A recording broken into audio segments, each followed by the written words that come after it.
they kind of managing liquidity across various markets and, having so many categories. So maybe how do you think about that as far as, as a marketplace?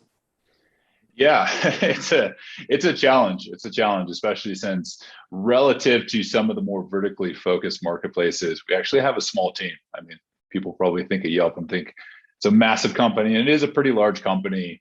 But the number of people who are dedicated to home services is quite small, and the nuances between a lot of these home service categories or job types, if you will, is very different. Just to give an example here.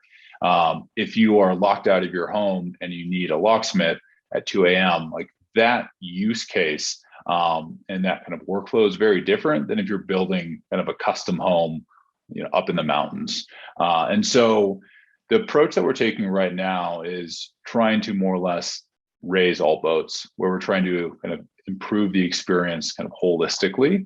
But then there's certain categories, higher volume categories, call it like the top 5% of categories or 10% of categories, where we're really trying to go deep and really kind of understand some of those nuances and cater the experience a little bit more towards the specifics of those categories.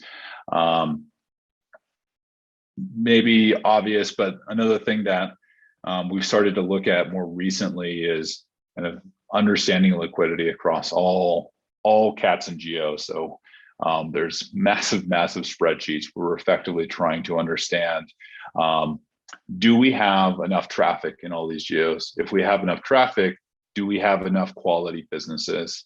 If we have enough quality businesses, are we monetizing enough of those quality businesses? And then if we have all three, from there, how do we think about kind of pushing the experience to make it easier? So hopefully that answers your question.